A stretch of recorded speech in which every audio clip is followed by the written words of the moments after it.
하나님 말씀 함께 보겠습니다. 시편 4편입니다. 시편 4편 1절부터 마지막 8절까지 함께 봉독하겠습니다. 시편 4편 1절부터 8절까지입니다. 함께 봉독합니다. 내 의의 하나님이여, 내가 부를 때에 응답하소서. 곤란 중에 나를 너그럽게 하셨사오니 내게 은혜를 베푸사 나의 기도를 들으소서. 인생들아, 어느 때까지 나의 영광을 바꾸어 욕되게 하며 헛된 일을 좋아하고 거짓을 구하려는가? 여호와께서 자기를 위하여 경건한 자를 택하신 줄 너희가 알지어다. 내가 그를 부를 때에 여호와께서 들으시리로다. 너희는 떨며 범죄하지 말지어다. 자리에 누워 심중에 말하고 잠잠할지어다. 의의 제사를 드리고 여호와를 의지할지어다. 여러 사람의 말이 우리에게 선을 보일 자 누구뇨 하오니, 여호와여, 주의 얼굴을 들어 우리에게 비추소서. 주께서 내 마음에 두신 기쁨은 그들의 곡식과 새 포도주가 풍성할 때보다 더하니이다. 내가 평안히 눕고 자기도 하리니 나를 안전히 살게 하시는 이는 오직 여호와시니이다. 아멘. 날이 많이 춥죠? 그죠? 오늘 또 차량 운행이 제대로 안 된 것 같습니다. 그래서 아마 차를 못 타신 분이 계신 것 같은데 여러분 저기 대신 죄송하다는 말씀을 좀 드리겠습니다. 아마 그 운전을 이제 대신하시는 운전을 하시는 분이 오늘 이제 출타 중이어가지고 이제 다른 분이 하시면서 그 시간과 그렇게 장소가 이렇게 연락 전달이 잘 안 된 것 같습니다. 새해 첫 이제 제가 맡는 금요기도회인데요. 설교 전에 한 가지 말씀을 드리면, 앞으로는 이제 금요기도회 설교를 제가 계속 이제 여러분 앞에 설려고 생각 중입니다. 사실 설교를 준비하는 것이 새벽 기도서부터 단 한 번도 이렇게 쉽게 준비한 적이 없는데, 굳이 그렇게 하는 이유는 뭐라 그럴까요?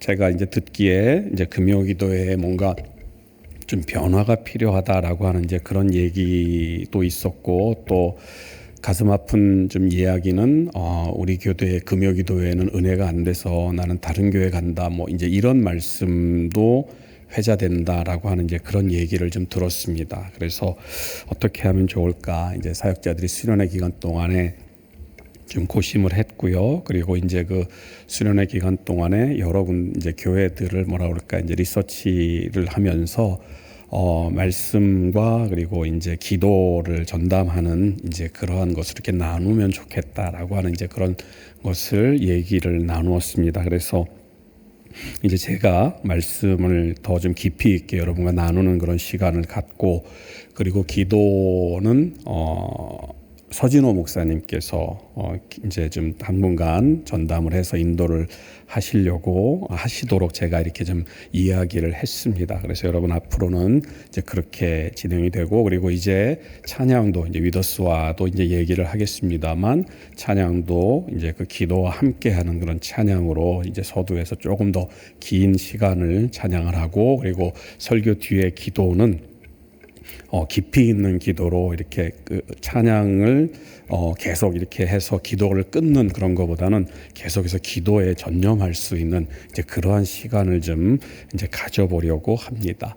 그래서 어떤 분들은 또 이게 낯설다라고 얘기하는 분들도 계시고, 또 어떤 분들은 그래도 뭐 담임 목사가 기도에 인도하는 게 낫지 않겠냐, 또 뭐 그렇게 생각하는 분들도 계시고, 아마 또 이야기들이 많을 줄로 압니다. 그런데 제가 예전에 그 오정현 목사님이 말씀하신 그 얘기를 잠깐 들으면서, 그분이 무슨 얘기를 하셨냐면은, 이거 뭐 여러분을 탓하거나 뭐 그런 의미는 아니니까 오해하지 마시고요. 예배는, 그러니까 은혜로운 예배는 준비된 예배자에게 임한다라고 하는 이제 그런 말씀을 제가 설교 가운데 들었습니다. 무슨 말인가? 그 예배에 참여하면서, 예배에 동참하면서 하나님의 말씀 앞에서 은혜를 사모하는 자에게 하나님께서 은혜를 주신다라고 하는 이제 그런 말씀을 들었습니다. 제가 생각해도 100% 맞는 말씀인 것 같아요. 사모하지 않고 어떤 그 자기의 기준과 자기 어떤 판단을 가지고 예배를 임하면 그 예배가 만에 하나 자기의 생각과 맞지 않으면 그것이 불편한 예배가 될 수도 있는 것 같습니다. 그러니까 여러분들 여러분의 그런 그 요청들을 일일이 다 제가 이제 수용할 수 없고 또 그 목소리들이 너무나도 다양하기 때문에 한 목소리만 들어드릴 수 없는 것을 좀 양해해 주시고 당분간 이제 올 한 해부터 이렇게 좀 이끌어 갈 때 여러분들이 한번 좀 따라와 주시었으면 하는 그런 이제 마음을 잠깐만 좀 말씀을 드리고 오늘 말씀으로 들어가겠습니다. 서론이 너무 길었죠. 죄송합니다. 예, 오늘 말씀 시편 4편에 있는 말씀, 오늘 1절에 있는 말씀, 내 의의 하나님이여 라고 하는 그런 제목으로 여러분과 말씀을 좀 나누도록 하겠습니다. 그리고 이 앞으로 그 금요기도회 때는 지금 생각은 에베소서를 이렇게 강해로 해서 집중적으로 좀 말씀을 좀 살펴볼까 생각 중이긴 한데요. 아마 그렇게 되면 시간은 한 2년 정도가 소요되지 않을까 그냥 이제 좀 그렇게 생각을 좀 하고는 있습니다. 예, 죄송합니다. 오늘 우리가 읽은 본문 말씀은 우리가 잘 알고 있는 다윗의 시입니다. 2026년 새해가 밝았습니다. 그죠? 엊그제 그런 것 같은데 벌써 한 달이 다 지나갔습니다. 그래서 내일이면 이제 1월의 마지막 날이죠. 여러분들이 새해를 맞으면서 제가 여러분에게 이제 그 기도 제목을 좀 특별 새벽 기도의 기간 동안에 제출해 주십사라고 이렇게 요청을 드렸고 거기에 대한 이제 기도를 가지고 정리해서 이제 기도하는 중에 이렇게 있습니다. 많은 분들이 이제 여러 가지 소망들을 이렇게 이제 적어서 냈는데요. 가정의 뭐 이렇게 평안이라든지 아니면 가족의 건강이라든지 여러 가지 이제 기도 제목들을 놓았습니다. 그 중에서 이제 가장 급박하게 적혀 있던 기도 제목이 1월 20일자 기도 제목입니다. 그러니까 1월 20일에 어떤 결과가 나오는데 그것을 위해 기도해 주세요. 이제 그래서 제가 이제 전화를 드렸습니다. 그분께 어떻게 되셨습니까? 라고 얘기를 했더니 안 됐어요 그러더라고요. 그래서 이게 이제 제가 기도가 부족한 탓도 있을 테고 그래서 좀 죄송한 마음이 좀 들었죠. 2026년이 이제 시작이 됐으니까 우리가 생각하고 있는 우리가 바라고 있는 어떤 기도 제목들이 그리고 우리가 소망하고 있는 것들이 여러 가지가 있는데 그것은 이제 1년을 두고 좀 보고요. 좀 한 해를 거슬러 올라가 봤으면 좋겠습니다. 2025년에도 여러분은 한 해를 시작하면서 하나님 앞에 기도 제목을 놓고 하나님께 어떤 간구하는 그런 기도 제목들이 있었을 것입니다. 여러분의 바람, 여러분의 소망들을 놓고요. 그러면 한번 질문을 드려보죠. 2025년의 기도 제목은 어땠습니까? 한 달 전에 2025년 마지막 날이었는데 여러분 그 기도 제목들대로 응답을 받았나요? 아니면 어떤가요? 저 같은 경우는 기억을 좀 더듬어 보니까요. 말씀을 준비하면서 기억을 더듬어 보니까 2025년에 이제 부모님들이 이제 점점 연로하시면서 특별히 이제 아버지가 이제 좀 많이 좀 이렇게 건강이 이제 약해지시는 것 같아서 아버님께서 이제 저희 아버지의 건강을 위해서 하나님 우리 아버지 건강 지켜주십시오. 이렇게 이제 소망을 갖고 기도를 했습니다. 그런데 여러분 아시다시피 저희 아버님이 작년에 돌아가셨죠. 그러니까 우리가 바라고 있는 것들, 우리가 소원하고 있는 것들, 여러 가지 크고 작은 기도 제목들이 사실은 우리의 생각대로 그렇게 이루어지지 않는 경우가 사실은 다반사라는 것입니다. 얼마 전에 SNS 하나를 이렇게 좀 봤습니다. 이제 제가 하고 있는 유일한 SNS가 이제 페이스북인데 제가 하지는 않고요. 그냥 이렇게 다른 사람들이 올린 것들을 이제 가끔 보게 되는데 거기 어떤 분이 이런 기도 제목, 이런 토로를 한 것입니다. 그분이 목사님이셔요. 근데 그분이 뭐라고 얘기를 하느냐. 하나님은 지금까지 나의 기도를 단 한 번도 응답해 주시지 않았습니다. 라고 하는 그런 고백을 그분이 이제 이렇게 글을 올린 것을 봤습니다. 그러면서 그분이 이제 자기의 이야기들을 이렇게 풀어 나가는데요. 뭐라 그럴까요? 그냥 그분의 심정이 그냥 이해가 되는 겁니다. 아, 그렇구나라고 하는 어떤 그런 마음들. 저와 여러분들도 역시 마찬가지일 겁니다. 말씀드린 것처럼 우리가 인생을 살아가면서 저 여러분들이 하나님 앞에서 어떤 뜻을 품고 하나님 앞에 어떤 기도 제목을 요청하고 하나님 이러한 기도를 응답해 주십시오라고 이야기를 하는데, 특별히 많은 경우에 저와 여러분들이 그리스도인이라고 한다면 그리스도인으로서 마땅히 우리가 하나님 앞에 요청해야 될 기도 제목들, 앞서 잠깐 언급했던 것처럼 여러분들이 낸 그런 기도 제목들, 특별 새벽 기도의 기간 동안에 제게 제출한 그런 기도 제목들 가운데서 많은 수의 성도들이 하나님 올 한 해는 더 하나님을 갈망하는 그런 한 해가 되게 해달라고 이렇게 요청하는 그런 기도 제목들을 보았습니다.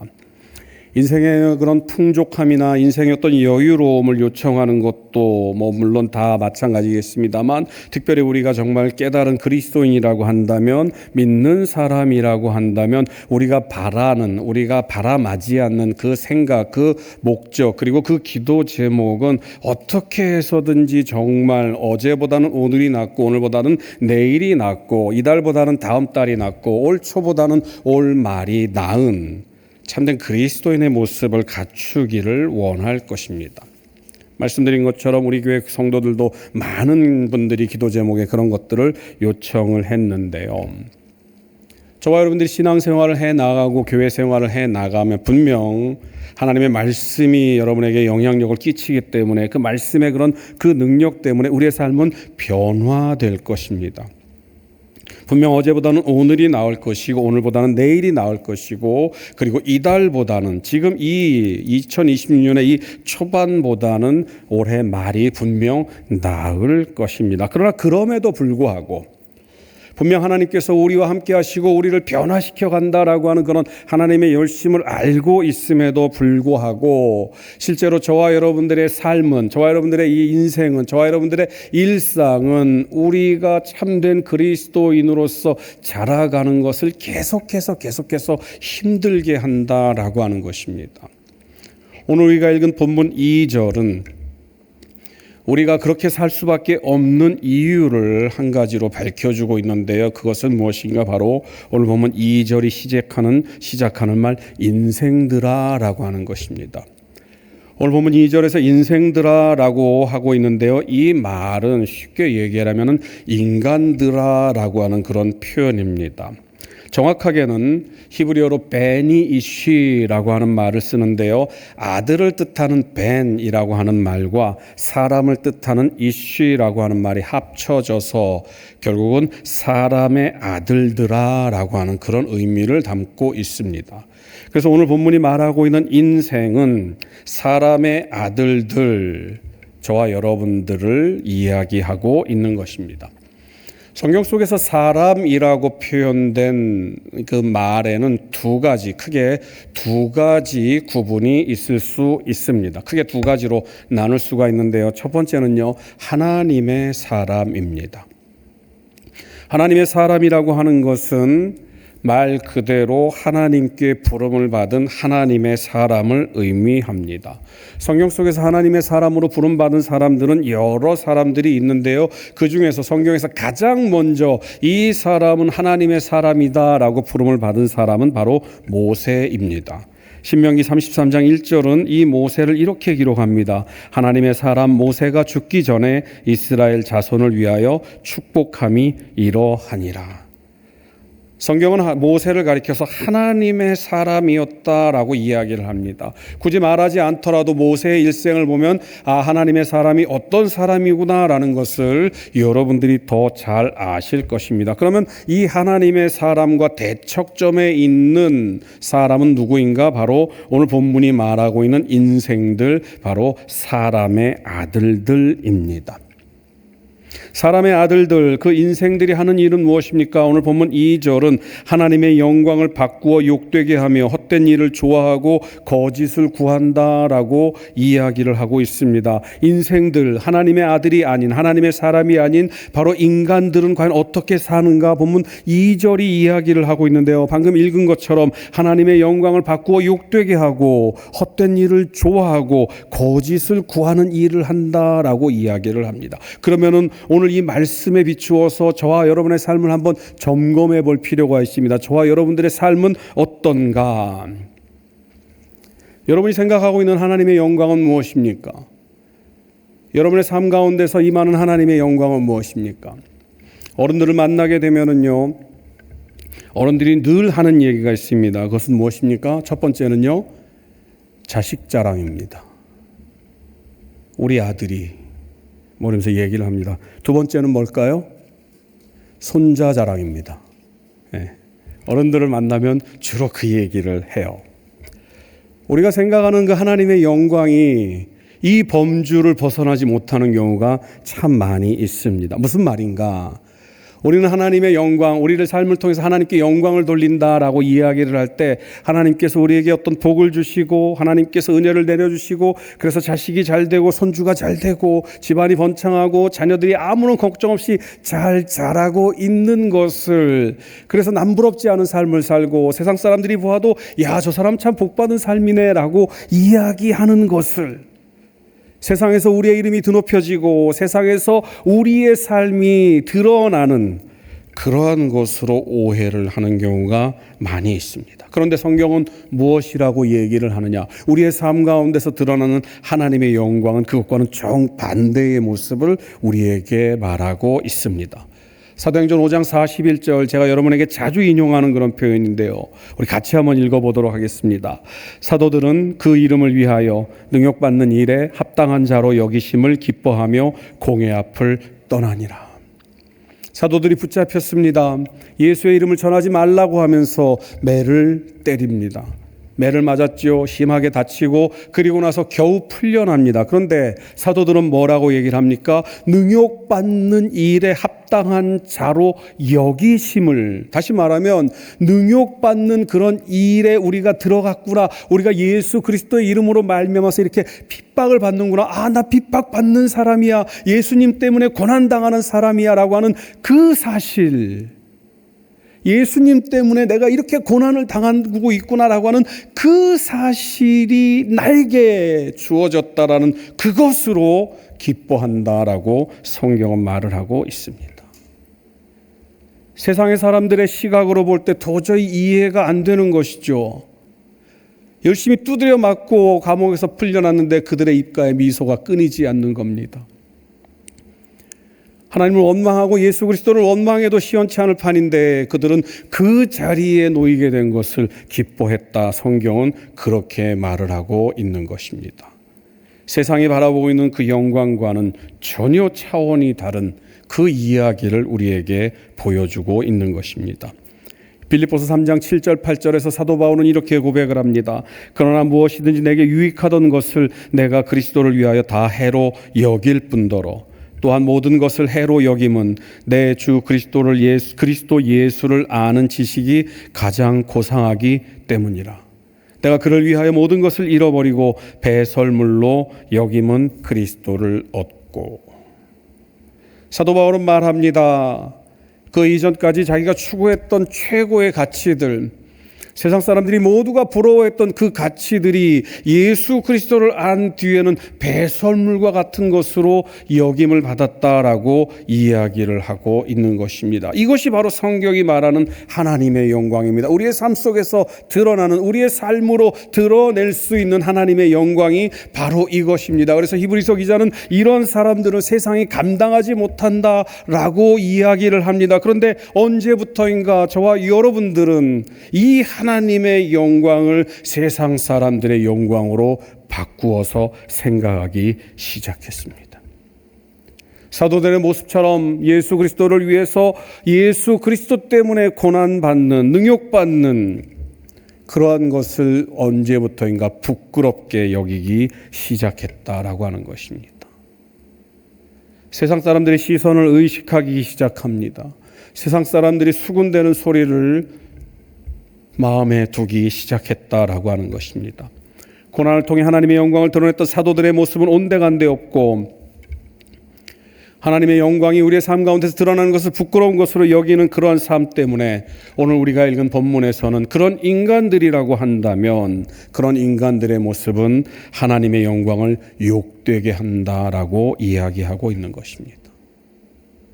욕되게 한다라고 번역된 히브리어는요, 켈리마라는 뜻을 쓰고 켈리마라고 하는 말을 사용하는데요, 부끄럽게 여긴다라고 하는 그런 뜻입니다. 다시 말하면 이전까지 사도들이 보여주었던 세상의 고난을 통해서 하나님의 영광을 드러내는 그 모습들이 어느 순간부터 우리에게 부끄러운 모습이 되어버렸다라고 하는 것입니다. 하나님을 믿고 의지하는 그런 믿음, 하나님을 위해서 이 땅에서 기꺼이 고난을 감내하겠다라고 하는 그런 삶, 하나님의 영광이 우리에게 함께하고 있다면 어느 삶을 우리에게 산다 할지라도, 우리가 어느 형편에 처해 있다 할지라도 그 하나님을 위해서 우리의 모든 것을 바친다라고 하는 그 인생을 어느 순간부터 우리는 부끄럽게 여기고 있다라고 하는 것입니다. 여러분, 우리가 잘 아는 그런 농담이 있죠. 조물주 위에 누가 있습니까? 그런 얘기 안 들어보셨어요? 조물주 위에 건물주라고 하는 얘기 혹시 들어보셨습니까? 들어보셨을 겁니다. 여러분, 그 얘기 들으니까 그냥 웃음이 나던가요? 저는 솔직히 화가 났습니다. 우리가 알고 있는 조물주는 누구입니까? 바로 하나님입니다. 우리는 하나님을 우리의 창조주 조물주라고 여기고 있어요. 그런데 어느 순간부터 사람들은 이야기를 합니다. 그 조물주보다 더 전능한 것이 누군 줄 아느냐? 바로 건물을 가지고 있는 건물주다. 유재석이라고 하는 개그맨이 굉장히 인기죠. 그래서 유재석은 이렇게 유재석을 비난하면 안 된다, 뭐 이제 그런 얘기들이 있습니다. 그리고 그 유재석을 가리켜서 뭐라고 얘기를 합니까? 유느님. 유느님이 뭡니까, 여러분? 하나님에 대한 하나님. 유재석이 마치 하나님과 같이 그렇게 존경받아 마땅한, 존귀하게 여김을 받아 마땅한 사람이다. 물론 그것이 농담일 겁니다. 그런데 저는요, 답답하고 속이 상한 게 왜 그런 농담이 하나님의 이름을 가져와서 인간에게 빗댄 농담으로 바뀌었을까 하는 게 참 속이 상합니다.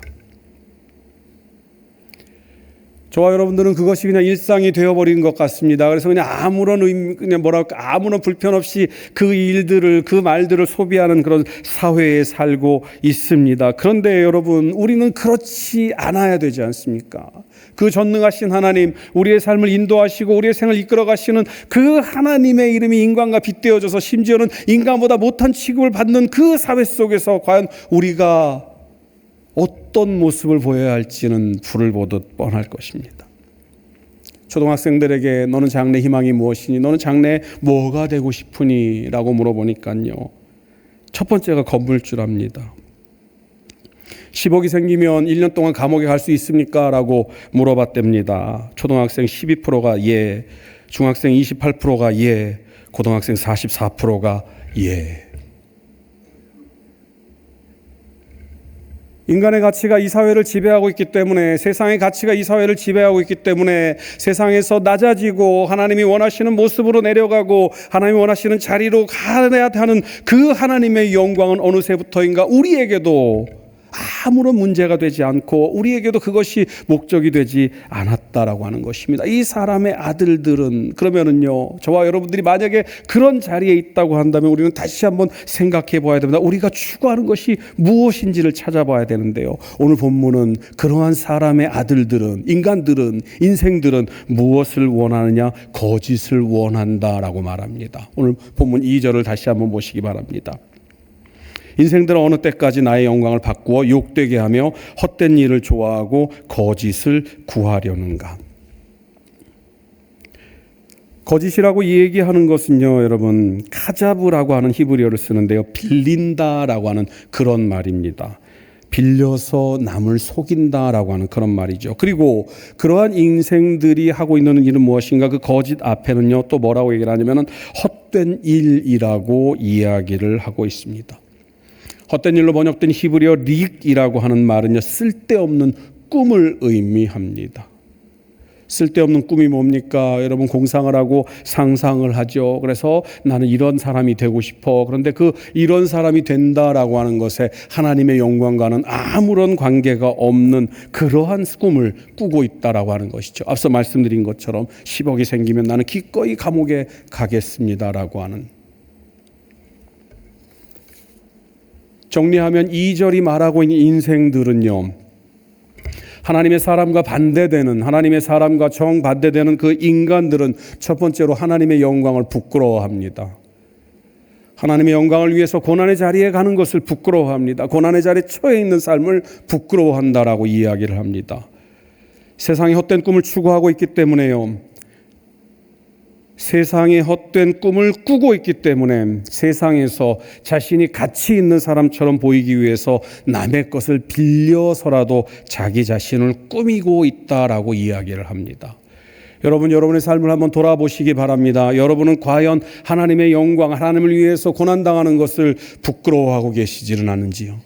세상 사람들과 똑같이 헛된 꿈을 꾸고 있고 그 영광을 위해서 자기의 삶을 드러내는 것이 아니라 그 영광의 삶을 부끄러워하면서 다른 것으로 여러분을 꾸미려고 하고 있지는 않은지요? 여러분, 부동산 투기가 나쁜 겁니까? 좋은 겁니까? 나쁜 거예요? 좋은 거예요? 나쁜 거죠. 예, 그래서 부동산 지금 막 이렇게 거품, 아파트에 거품이 있는 것을 우리는 누구나 다 안 돼, 우리나라 그러면 안 돼라고 이야기를 합니다. 그런데 어느 날 갑자기 그 아파트 값이 쭉 떨어지면서 여러분의 아파트 값이 떨어집니다. 그럼 어떻게 돼야 됩니까? 하나님, 내 집만은 안 됩니다.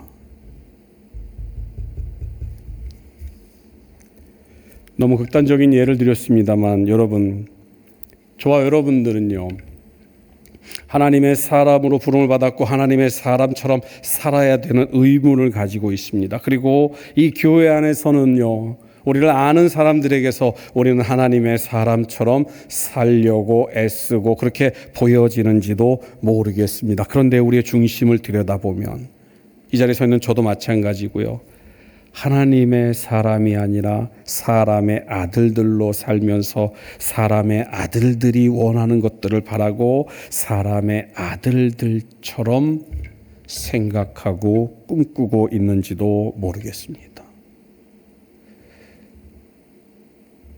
이 세상은 사람의 아들들이 득세하는 그런 세상입니다. 오늘 보면 7절을 한번 볼까요?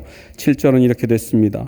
주께서 내 마음에 두신 기쁨은 그들의 곡식과 새 포도주가 풍성할 때보다 더하니이다. 그들은 무엇입니까? 바로 사람의 아들들, 인생들입니다. 보면 7절에서 인생들은 곡식과 새 포도주가 풍성하다라고 이야기를 합니다.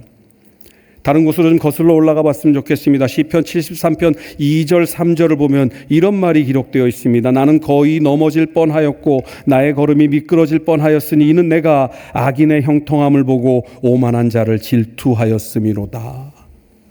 하나님의 사람으로서, 하나님의 아들들로서, 하나님의 딸들로서 우리가 이 세상을 살아가야 되는데 사람의 아들들이, 인생들이 풍요로움을 보면서 그것을 질투하는, 그래서 그 질투로 말미암아서 넘어질 뻔했다라고 시편 기자는 말을 하고 있습니다. 그리고 오늘 본문 7절에서도 그들은 분명 세상 속에서 여러 가지 풍성함을 누리고 있다라고 이야기를 합니다. 그런데 오늘 시편 기자 다윗은 뭐라고 얘기를 하느냐? 주께서 내 마음에 두신 기쁨은 이라고 이야기를 합니다. 시편 70편에서 73편에서 그 시편 기자는 그들의 풍성함을 보고 질투하면서 넘어질 뻔했는데 오늘 본문 4절에서 시편 기자 다윗은 뭐라고 얘기를 하느냐? 그들이 그렇게 풍성함을 누리고 있지만 하나님께서 내게 주신 기쁨은 그들이 누리는 풍성함보다 더하다라고 이야기를 하고 있는 것입니다. 저와 여러분들이 인생을 살아가면서 하나님의 사람으로서 세상 사람들을 부러워하지 않을 수 있는 가장 유일한 방법은 무엇인가? 바로 오늘 부분 7절이 말하고 있는 주께서 주신 그 기쁨을 우리 가운데 회복해야지만, 우리 가운데에 심어야지만, 우리가 그 기쁨에 매여 있어야지만 세상 사람들을 부러워하면서 넘어지지 않을 수 있다라고 하는 것입니다. 오늘 우리가 읽은 본문에서 4절을 한번 보시기 바랍니다. 그런 세상 사람들을 통해서 우리의 마음이 흔들릴 때마다 시편 기자 다윗은 우리에게 4절을 이야기를 하고 있습니다. 너희는 떨며 범죄하지 말지어다. 자리에 누워 심중에 말하고 잠잠할지어다.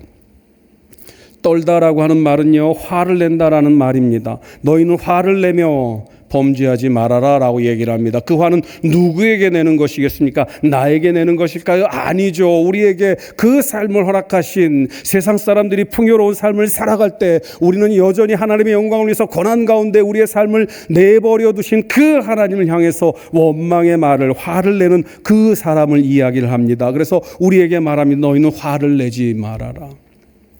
화를 내므로 말미암아서 범죄하지 말아야 한다라고 이야기를 합니다. 그리고 또 무엇을 얘기를 하느냐? 심중에 말하라라고 이야기를 합니다. 4절을 다시 한번 제가 읽겠습니다. 너희는 떨며 범죄하지 말지어다. 자리에 누워 심중에 말하고 잠잠할지어다.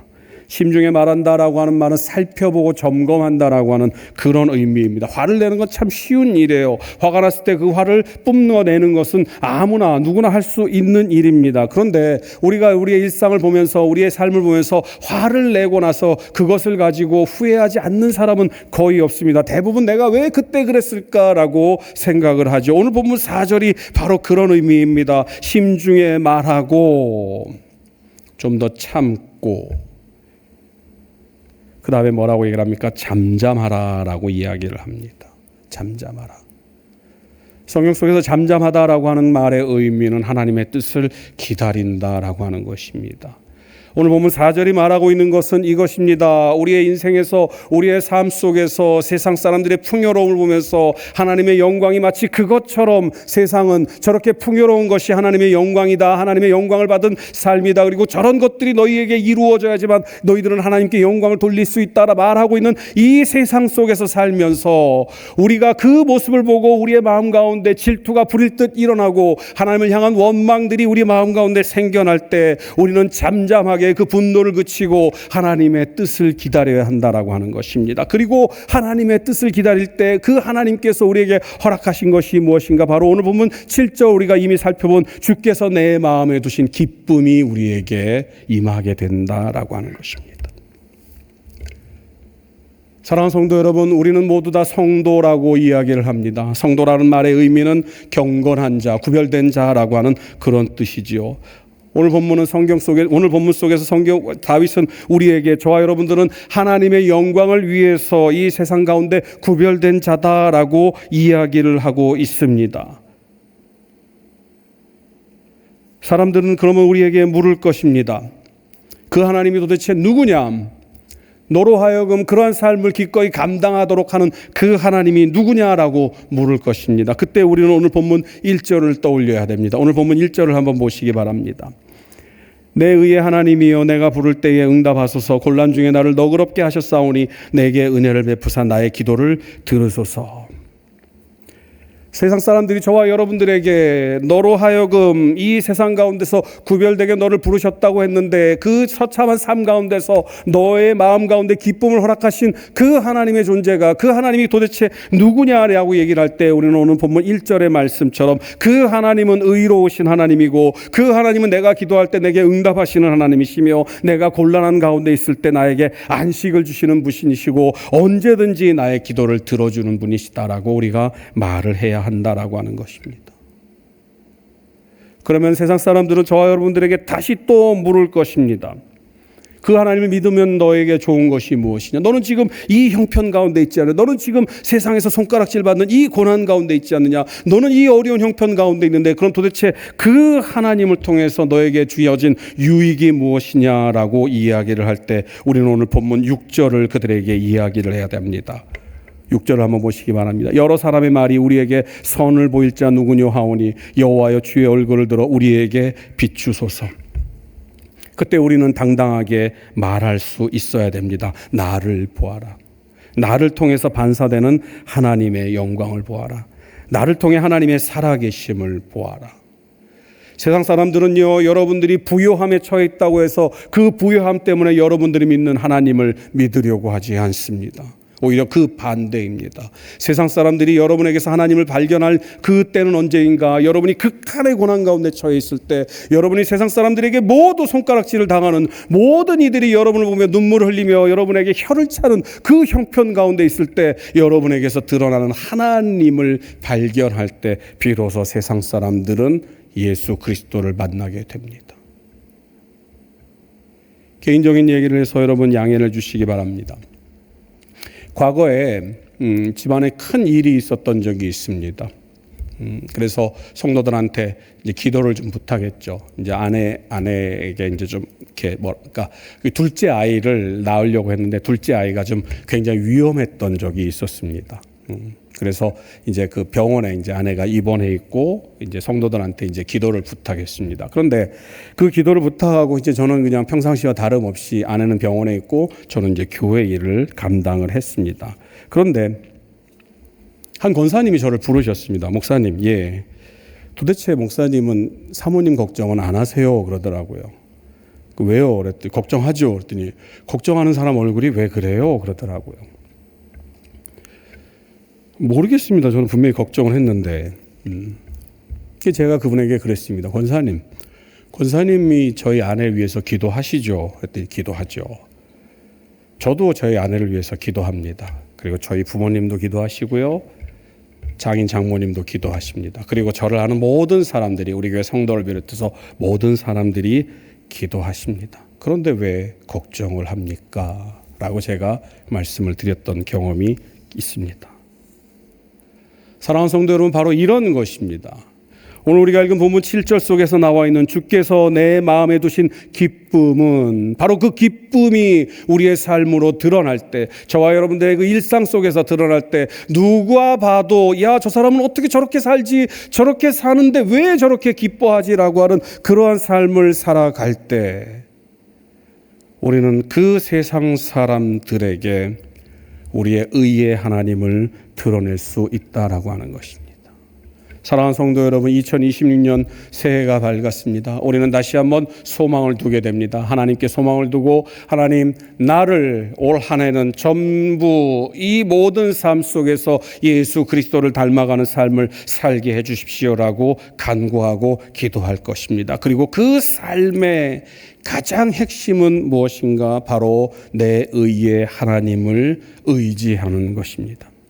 경건한 자로서, 성도로서, 세상과 구별된 자로서 우리 안에는 우리의 삶을 통해서 더욱더 경건한 사람으로, 더욱더 구별된 사람으로, 더욱더 세상에서 소금과 빛의 역할을 감당하는 그런 사람으로 살려고 하는 그런 갈망들이 있습니다. 그런데 이 갈망은, 이 소원은 우리의 능력으로는 가당치도 않은 그러한 소원입니다. 그럼에도 불구하고 우리가 그것을 마음에 품고 살아가야만 하는 이유는 바로 오늘 우리가 읽은 본문 1절 속에서 나와 있는 우리의 하나님이 바로 우리의 의가 되시는 하나님이시기 때문입니다. 그리고 우리가 부르짖을 때, 그 하나님을 부를 때 우리와 함께 하시고 우리의 모든 기도에 응답하시는 하나님이기 때문입니다. 사랑하는 성도 여러분, 여러분이 올 한 해를 시작하면서 어떠한 기도 제목, 어떠한 소원을 하나님 앞에 올려드렸는지 저는 잘 모릅니다. 그런데 세상 사람들이 말하고 있는, 그 세상 사람들이 원하고 있는 그 풍요로움을 여러분의 소원으로, 기도 제목으로 올렸다고 한다면 이제 1월이 지나가는 2월이 새롭게 시작되는 이 시점에서 여러분 다시 한번 여러분들의 소망을 바꾸시기 바랍니다. 무엇으로요? 바로 하나님의 아들들이 되기를 원하는 소망으로 바꾸시기 바랍니다. 세상의 그런 안락함과 풍요로움은 사람의 아들들이 구하는 것입니다. 사람의 아들들이 구하는 것으로 여러분들이 하나님의 아들임을 증명할 수 있는 방법은 이 땅에 없습니다. 하나님의 아들로서, 하나님의 사람으로서 여러분의 모든 삶이 하나님의 영광을 드러내는 그러한 삶이 되기를 간절히 소망하는 올 한 해가 되시기를 간절히 바랍니다. 여러분, 우리의 목적은, 우리가 이 땅에 태어난 목적, 그리고 하나님께서 올 한 해를 우리에게 허락하신 그 이유는 바로 우리의 삶을, 이 한 해의 삶을 통해서 하나님의 영광을 드러내는 것임을 믿으시기 바랍니다. 그리고 날마다 의의 하나님, 의로우신 하나님을 믿고 의지하면서 점점점 그리스도를 닮아가는 저와 여러분들이 되시기를 간절히 소망합니다.